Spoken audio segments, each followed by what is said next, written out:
How wild are bontebok on private land in South Africa?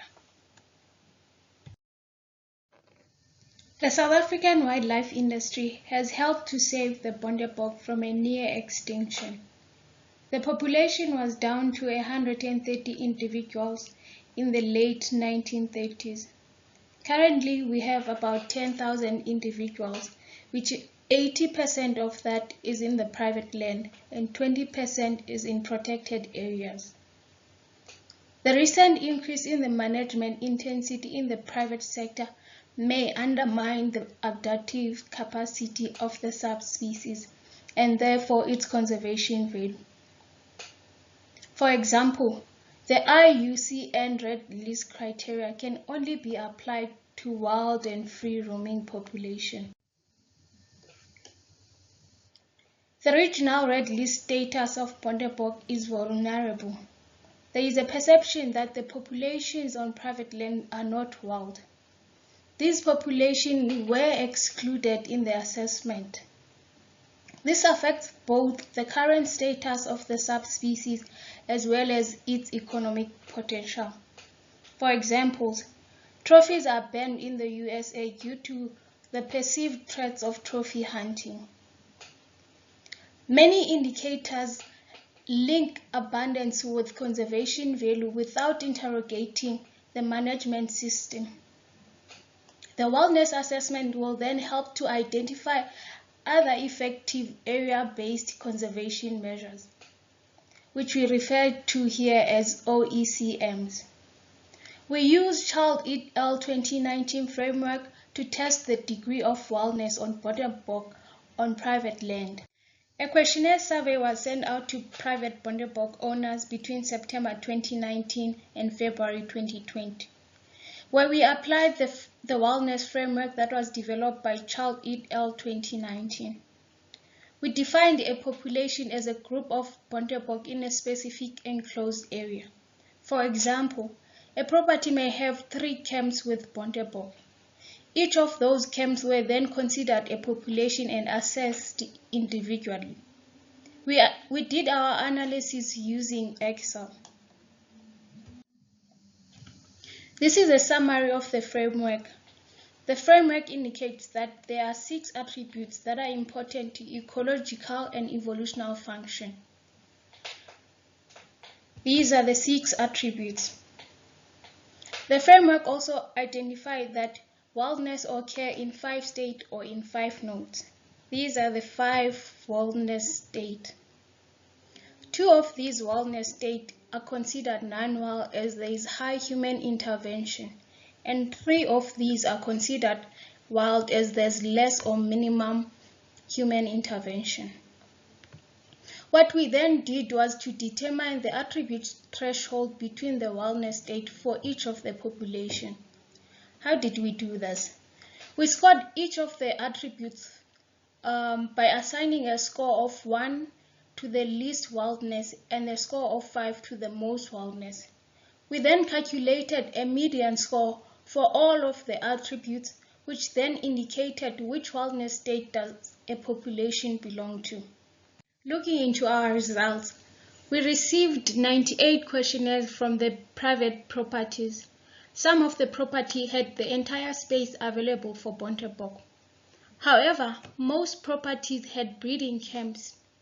We used a home range size of 350 hectares as a threshold for the space attribute. As you can see in the graph, the red line represents the threshold. There was a high number of camps that had between 1 to 50 hectares available for bontebok. We had a total sample of 4,230 individuals. We used a head size of 10 or greater adult as a threshold for reproduction. We had a minimum group size of 2 individuals and a maximum of 200 individuals. The average of the total subpopulation in the private land has an average of 25 individuals. However, if we use the median, it indicates that it is 11 individuals and not 25 individuals. 87% of the sampled bontebok are included in the wild category, as they had a median score of 3 or greater.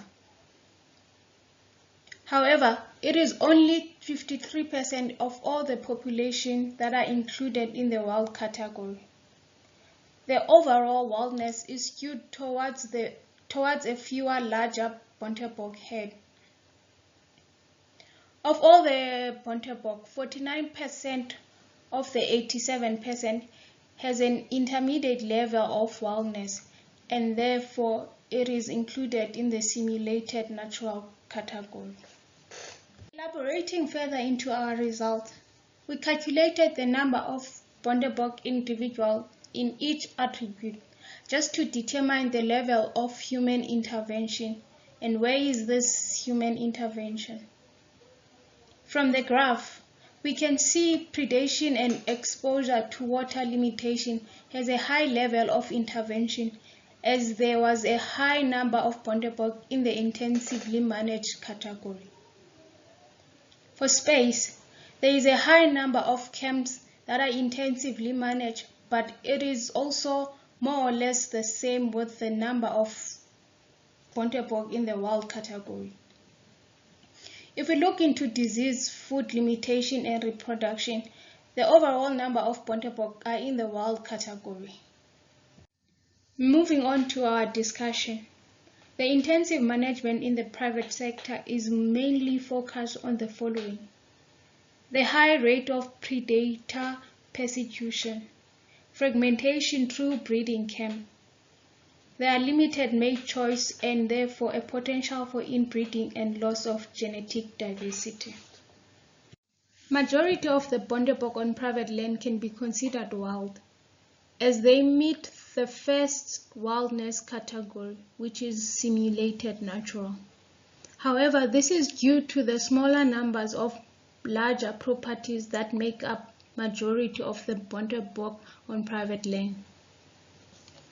Policies and market mechanism that incentivize conservation-based management or management of larger population will likely increase the wildness aggregate. This is just to give a general description of what is simulated natural category. There is limited but specific intervention to sustain population and mitigate external factors. For example, supplementary feeding is only applied in dry conditions. There is inability to maintain viable and self-sustaining population without long-term periodic management of habitat and extrinsic factors. We further identify the effect on short-term survival as the following. There are no resources provided to individuals except under severe conditions, but this may vary from property to property. Veterinary care is provided in response to non-native diseases. The number of individuals are close to what can be supported naturally. However, populations are likely to become extinct over time if there is no management. The long-term resilience are: most ecological interactions are functional, but links may be missing due to the absence of certain species or habitat. There is limited movement across the landscape and limited dispersal between populations. In conclusion, even though the bontebok on private land is managed for commercial purposes, many populations still retain some adaptive capacity. The proportion that meets the criteria for wild category can be included in the Red List assessment or the national wild population. Our findings, however, need to be calibrated by data on the genetic and phenotypic diversity of these species to check that our threshold corresponds to the evolutionary meaningful indicators. Creating such a calibrated model will enable future conservation assessment to be rapid and confidently conducted using data on management regimes linked to the e-permitting system. I would like to send my acknowledgement to my supervisor, Dr. Janet Celia, Matthew Child, and Dr. Andrew Taylor, the Wildlife Ranching South Africa, specifically the Bontebok Breeders Association, Zwelakhe Zondi, Lesiba Papo, and Abatakari Nachianani. I thank you all.